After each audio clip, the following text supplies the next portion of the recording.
Okay, just a few things in this. I think the first thing you asked was, what do you do if you've got one person team, you're like a one squad Yeah. team or like a half a squad team?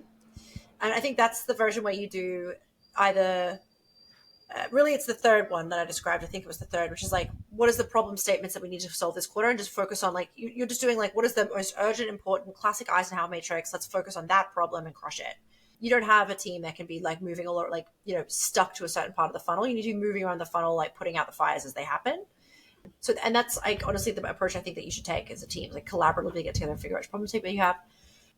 And then, to be honest, that's almost what you do anyway inside the funnel version, right? We get to inside the funnel version. The onboarding squad does basically the same thing, where they're like, let's look at all the onboarding, let's look at all the recruitment, onboarding, probation process, and see where the fire is, and then do the Eisenhower matrix and pick the most important problems. So it's just a kind of a less structured version of that, because you have less team that you need to structure.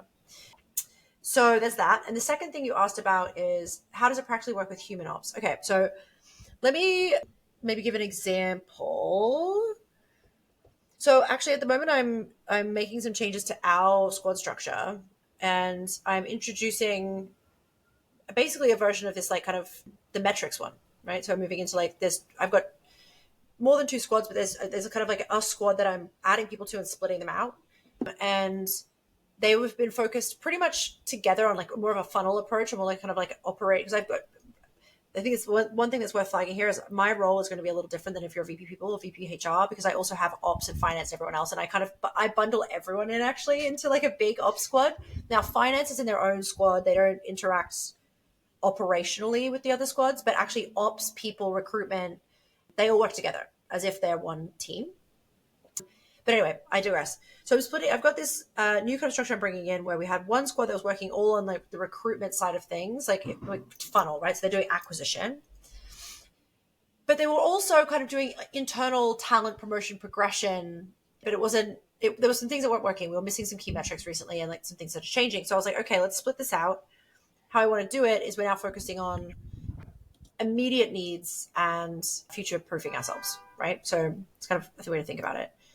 Now, I'm not going to get into detail of like the metrics we're focused on, all those kinds of things. Like, I don't think it's super necessary right now, but the point is, the way that we've split that out is the team will then pick, like, what's the thing they need to work on within those two squads?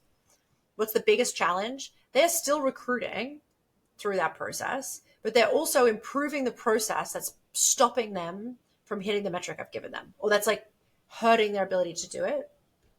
So you'll have a recruiter, a people person. So maybe one of the problems maybe in 6 months' time, we notice that the recruitment team, like problem statement, the recruitment team has a gigantic backlog because our attrition rate is so poor that people arrive in the business, and before we even have a chance to replace them, there's a new person that we need to replace. Let's just say. So it's not true at all, but let's put it out there.